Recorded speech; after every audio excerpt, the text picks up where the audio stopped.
Ever make a financial decision and think, what was I thinking? Like maybe you bought something you didn't need or hung on to a bad investment for way too long. I think we've all been there.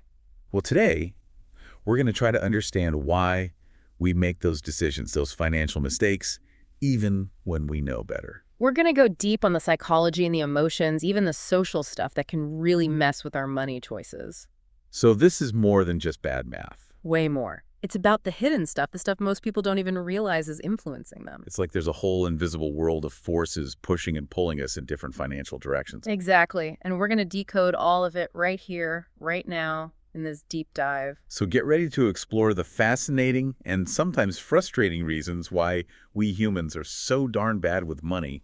And hopefully along the way, you'll pick up some strategies for making better financial choices in the future. Okay, let's get started. So first things first, why are we even talking about this?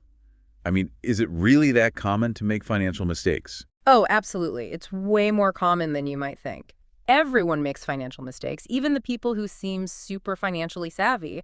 Okay, but why? What makes us do it? Is it just that money stuff is confusing and overwhelming? Well, that's definitely part of it, but there's also a lot of psychology at play. Our brains aren't really wired for perfect financial decision-making. Wait, really? I thought we were supposed to be rational beings. Well, we like to think so, but the truth is there's this whole web of cognitive biases that can totally trip us up. These are basically mental shortcuts that our brains use to process information, but they often lead to irrational decisions, especially when it comes to money. Okay, I'm intrigued. Give me an example of one of these cognitive biases. Well, one of the big ones is confirmation bias. Confirmation bias. Yeah, confirmation bias. It basically means that we tend to seek out information that confirms our existing beliefs. Even if those beliefs are like totally wrong? Even if they're totally wrong. Exactly. So let's say you've got it in your head that a certain type of investment, I don't know, let's say cryptocurrency, is a guaranteed winner. Confirmation bias might make you overlook red flags, like warnings from financial experts, and just focus on the positive stuff that you see online, even if it's coming from questionable sources. So we're basically cherry-picking the evidence to fit our own narrative. Exactly. And that can lead to some pretty bad financial decisions. Okay, so confirmation bias. Got it. Are there any other mental traps we should be aware of? Oh, tons. But another big one is loss aversion. Loss aversion. What's that? So studies have shown that we actually feel the pain of losing money more intensely than we feel the pleasure of gaining the same amount. Oh, this one I get. I had a stock that was tanking, and I just could not bring myself to sell it. And I kept thinking, it's got to bounce back, right? Probably what was going through your mind. And the longer I held on, the more money I lost. I finally cut my losses, but way too late. Classic loss aversion in action. It makes us irrationally risk-averse, even when taking a calculated risk might be the smarter move. So how do we overcome this fear of loss? Any tips? One trick is to set a stop-loss order when you're investing. So if the investment dips below a certain point, it automatically sells, takes the emotion out of it. That's a good one. But the bigger picture here is to just be aware of loss aversion and recognize when it might be influencing your decisions. So self-awareness is key. Okay. What about other emotions? I mean, money's an emotional thing, right? It's not just about cold, hard numbers. It's absolutely emotional, and sometimes those emotions can lead us down the wrong path. Totally. I know when I'm stressed, I'm way more likely to impulse buy things that I really don't need. Stress spending, yep. It's a real thing. It's like we're trying to soothe ourselves with stuff, but it just ends up creating more problems down the line. And debt and guilt. Exactly. And speaking of guilt, that's another emotion that can really wreak havoc on our finances. Well, if you've made some financial mistakes in the past, it's easy to get trapped in a cycle of shame. Oh, yeah, for sure. And then that shame can prevent you from taking action or even asking for help. It just makes things worse. Yeah, exactly. It becomes this vicious cycle. So what's the antidote to all this emotional baggage? Well, for one, don't beat yourself up about past mistakes. Everybody makes them. It's more about what you do going forward. Right. So how do we actually move forward in a healthier way? One of the most important things is building your financial literacy. That means understanding things like budgeting, investing, debt management, all that good stuff. Yeah, I always felt like they should teach this stuff in high school, you know, like Adulting 101. Right, like a required course. Because honestly, how many of us really understood compound interest back then? It's a fundamental concept. But yes, so many people don't really grasp it, and it's crucial for building long-term wealth. Okay, so for those of us who slept through high school economics, break it down for me. What exactly is compound interest? Well, it's often called the snowball effect. And imagine you invest, say, $1,000 and it earns 5% interest annually.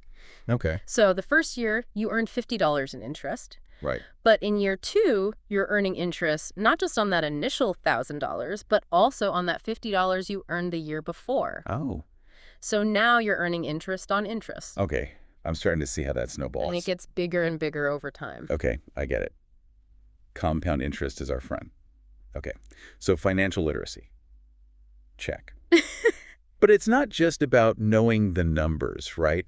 There's this whole other layer of social pressure Absolutely. And social pressure can really mess with our financial decisions. because we're all comparing ourselves to others, especially with social media and all that. Exactly. And that comparison can lead to keeping up with the Joneses. Oh, yeah.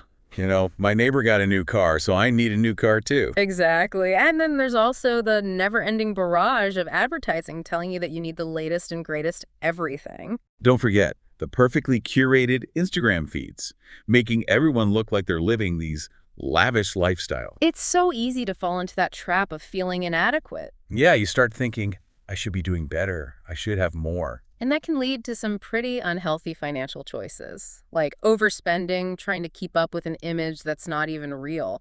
So how do we protect ourselves from this social pressure cooker? Well, one thing is to just be super mindful of those external influences and remember that you're not seeing the full picture on social media. People aren't posting their credit card bills, that's for sure. Exactly. It's all about presenting this perfect facade. Right, so we need to be wary of the facade and define our own goals. Exactly. What truly matters to you. Don't let society dictate your financial choices or what you think you should be doing or buying. Okay, so we've talked about the psychology, the emotions, and now the social pressure. But even if we're financially literate and emotionally resilient, life still happens, right? Life definitely happens, and sometimes it throws some pretty big curveballs our way. Talk about a curveball. I mean, job loss, unexpected medical expenses, natural disasters. All of that. And these events can totally derail your financial plans, no matter how carefully you've budgeted. So it's not just about avoiding mistakes. It's also about building financial resilience so we can weather those storms when they hit. Exactly. And one of the best ways to build resilience is to have an emergency fund. Okay, I've heard about these, but how much should we really have stashed away? The general rule of thumb is to aim for 3 to 6 months of living expenses saved up. 3 to 6 months. Wow, that seems like a lot. It is, but it gives you a cushion to fall back on if you lose your job or have a medical emergency or whatever life throws at you. Makes sense. Is there anything else we can do to prepare for the unexpected? Insurance is also super important. Oh, right, insurance. Make sure you have adequate health insurance, car insurance, homeowners, or renter's insurance. And consider disability insurance, too, if it makes sense for your situation. Okay, insurance. Check. But honestly, it feels like no matter how much we plan, there's always some element of risk we just can't account for. You're right, we can't predict the future, and we can't eliminate risk entirely, but we can understand it better. How do we do that? Well, we can learn about the different types of risks that can impact our financial well-being. Like what? Well, there's market volatility, for example. Stock market going up and down. Yep, exactly. Then there's interest rate risk, Yeah. which affects things like mortgages and loans. And there's inflation risk, too, which can erode the purchasing power of our savings over time. Oh, that's scary. It is something to keep in mind, but the good Mhm. news is that once you understand these different types of risks, you can start to plan accordingly. So we're not just blindly walking into the unknown. We're going in with our eyes wide open. Exactly. Knowledge is power, especially when it comes to finances. It sounds like understanding the hidden causes of financial mistakes is the key to making smarter choices, building financial resilience, and ultimately creating a more secure future for ourselves. Absolutely. We've covered a lot of ground today. Yeah, we have. We talked about how our brains play tricks on Those us pesky cognitive biases. and how our emotions can drive us to make impulsive decisions. Stress spending. We talked about the pressure to keep up with the Joneses and the importance of being prepared for the unexpected. Emergency funds and insurance. Wow, we've really gone deep on this. But before we wrap up, I have one final thought-provoking question for our listeners. I like where this is going. If you could go back in time and give your younger self one piece of financial advice, what would it be? Ooh, that's a good one. Think about it. What do you wish you had known back then that could have saved you some stress and maybe some money. Our listeners have a lot to think about now. They do.